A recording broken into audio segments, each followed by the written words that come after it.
So electric current पहले होता क्या है? लास्ट चैप्टर था स्टैटिक चार्जेस, चार्जेस वर स्टेशनरी। अब चार्ज फ्लो होना शुरू हो गया, तो फ्लो ऑफ चार्ज को बोलते हैं करंट। मैग्नीट्यूड में करंट जो है अगर कांस्टेंट रहता है, डीसी करंट पता है आप लोगों को, जो सेल से निकलता है, वो करंट कांस्टेंट वैल्यू पे फ्लो होता है, उसमें चेंजेस ही नहीं आते।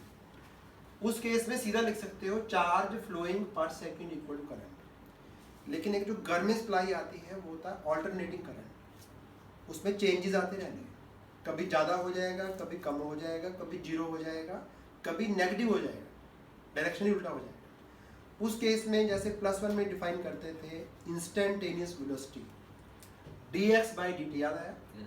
ऐसी करंट की खास टाइम पे क्या वैल्यू है उसको लिखेंगे dq/dt। और जो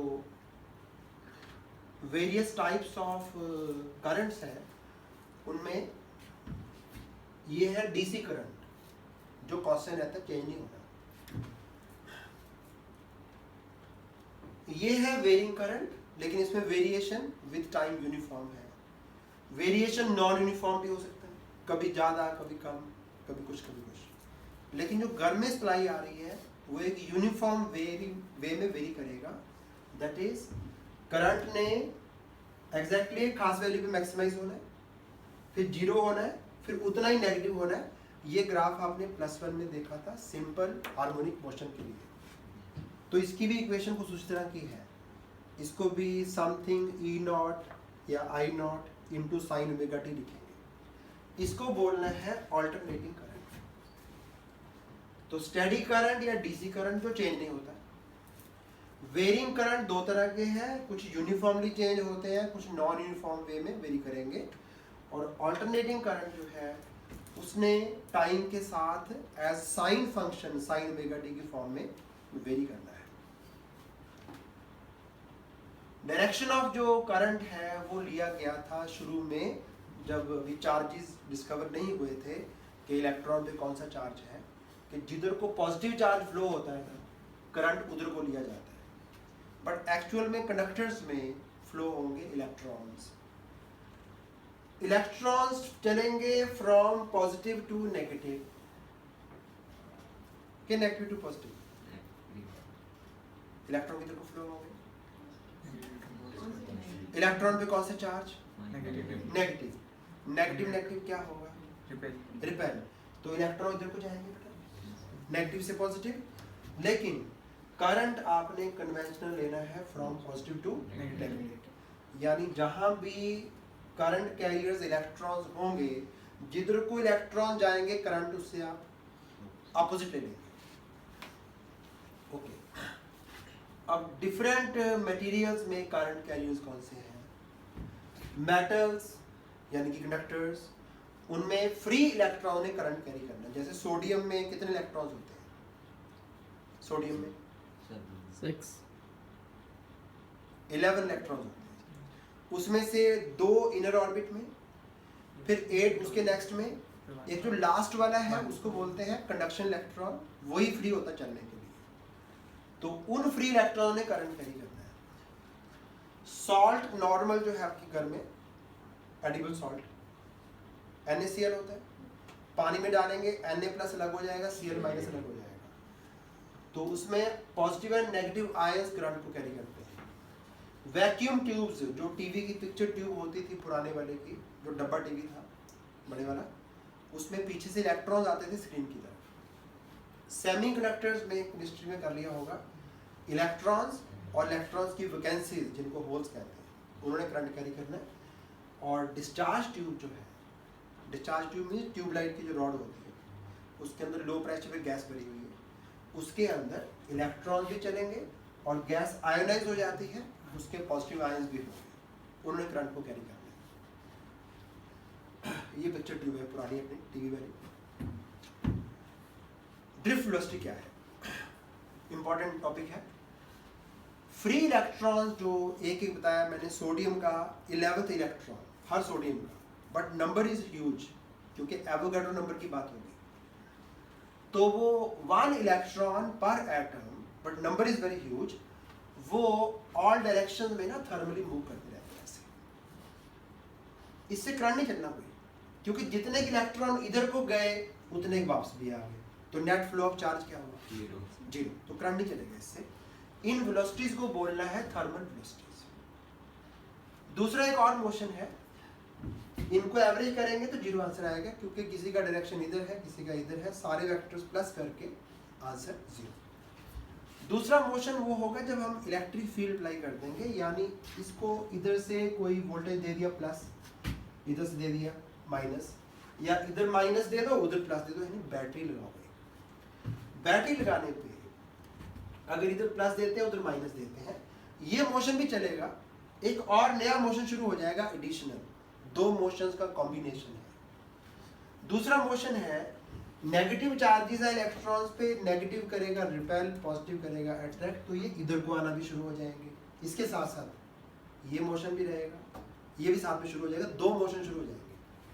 तो इन इलेक्ट्रॉन्स को इधर को आना है under the effect of electric field. जो ये नई स्पीड एक्वायर की जिससे करंट कैरी होगा, उस स्पीड को बेटा बोलना है ड्रिफ्ट वेलोसिटी।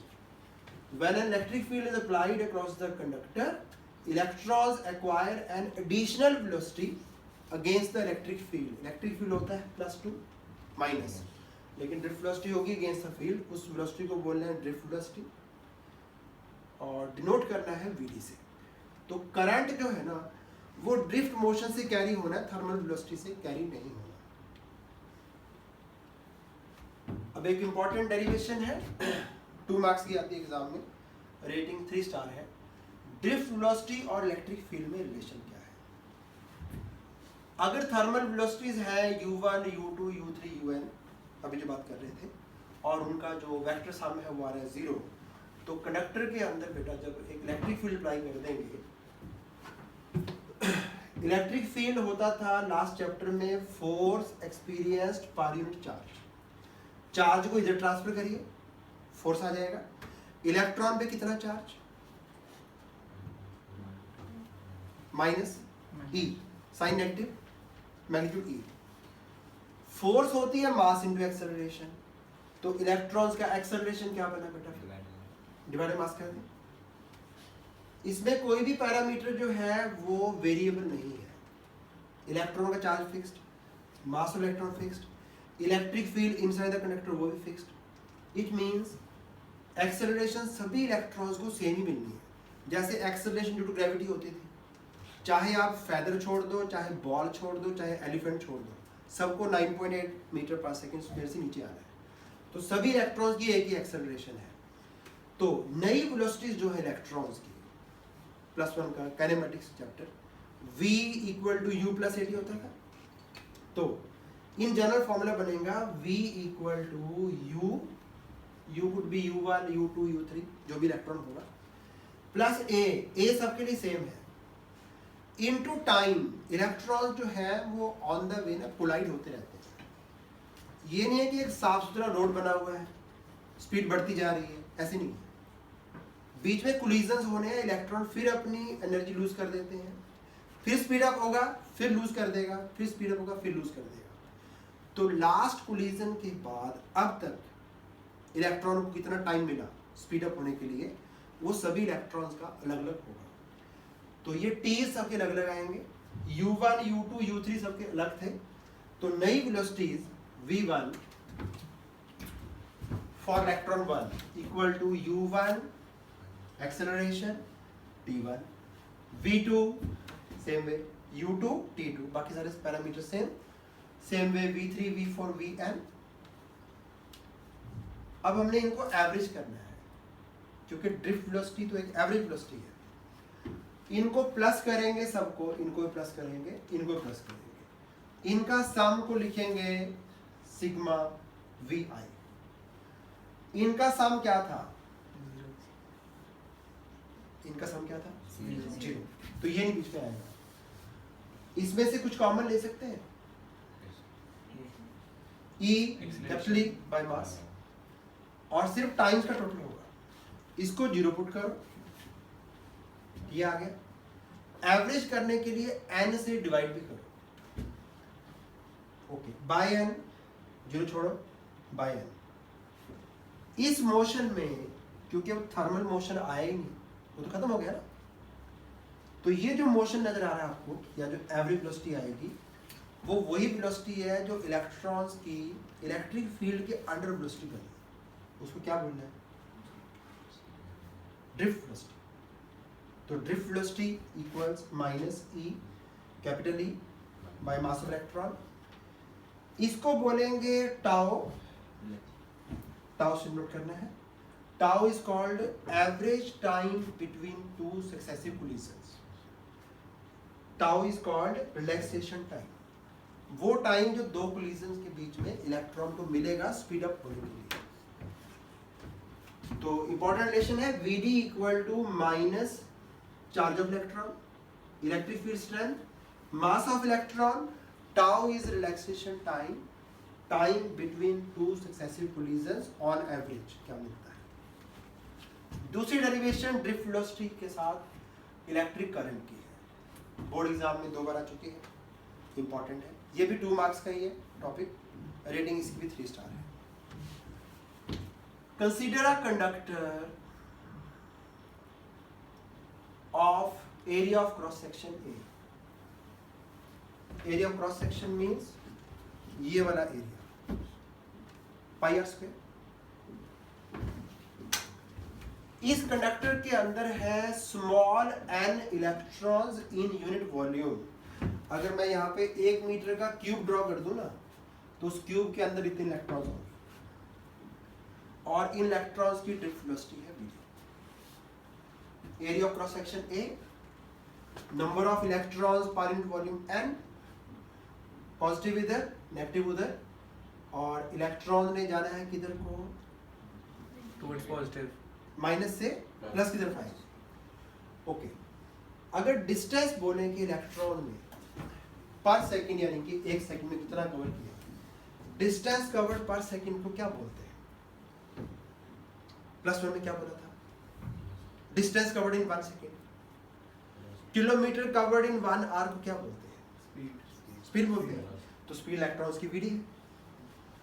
तो डिस्टेंस कवर्ड बाय इलेक्ट्रॉन्स पर सेकंड इज vd। क्योंकि हमने जो चार्ज निकालना है ना फ्लोइंग, वो पर सेकंड निकालना है, उसी करंट कहते हैं। तो 1 सेकंड की बात करेंगे। ओके, ये डिस्टेंस है vd जो 1 सेकंड में कवर होता है। तो नेक्स्ट 1 सेकंड में क्या होगा?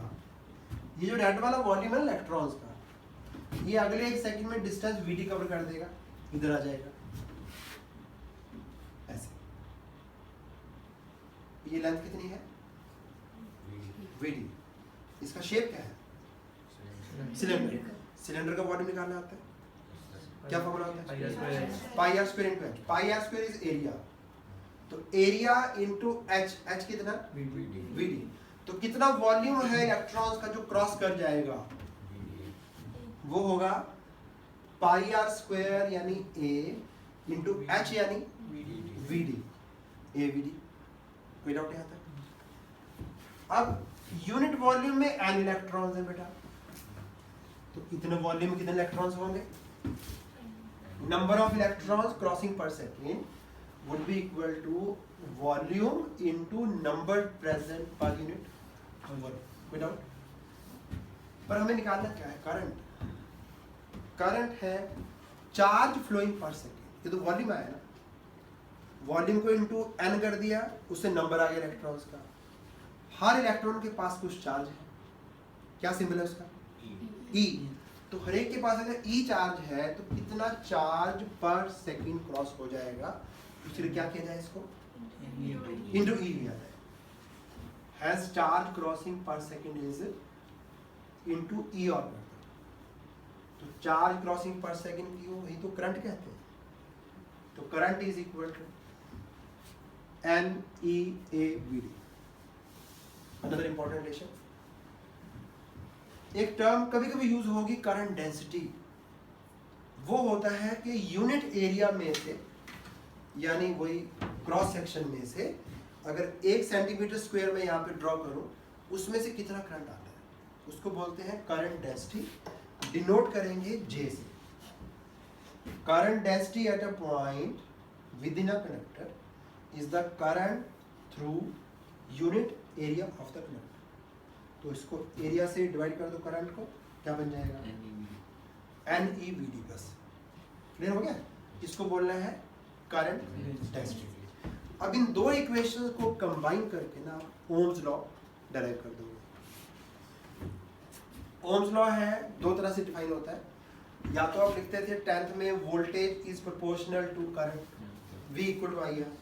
रिवर्स भी वैलिड है, किसी भी कंडक्टर को कुछ करंट दो, उसके क्रॉस कितने वोल्ट आएंगे वो फ्लोइंग करंट के प्रोपोर्शनल होता है। उल्टा भी ट्रू है, आप वोल्टेज बढ़ा दो करंट उसी प्रोपोर्शन में बढ़ जाएगा। तो current is proportional to voltage also, दोनों तरह से लिखा जा सकता है।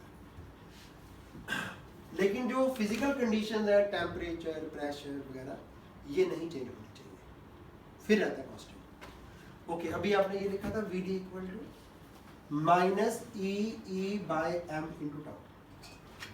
अगर साइन हटा दिया जाए, सिर्फ मैग्नीट्यूड लिखा जाए, साइन हटाने का मतलब ये है कि उसका मीनिंग था VD इक्वल टू माइनस ई था यहाँ पे वेक्टर, मींस इलेक्ट्रिक फील्ड जिधर को भी होगा ड्रिफ्ट वेलोसिटी उससे अपोजिट होगी, इतना ही फर्क है बस।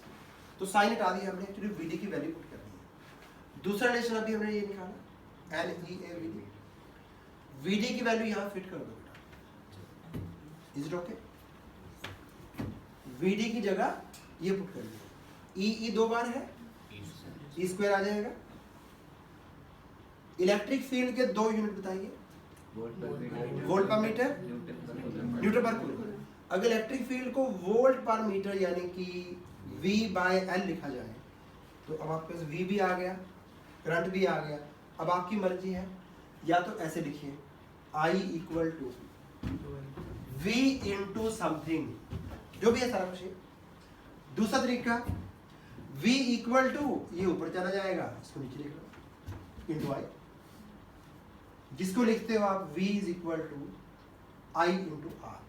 ये वाला सारा पार्ट जो है ना, वो रेजिस्टेंस है। ओम्स लॉ के दो फॉर्मेशन है, करंट प्रोपोर्शनल टू वोल्टेज लिखेंगे तब भी चलेगा, V प्रोपोर्शनल टू I लिखेंगे तो भी चलेगा। बट जब ऐसे लिखते हैं तो जो कांस्टेंट ऑफ प्रोपोर्शनैलिटी आता है, दैट इज रेजिस्टेंस। वो रेजिस्टेंस का रेसिप्रोकल है, उसका another name is conductance, resistance का उल्टा।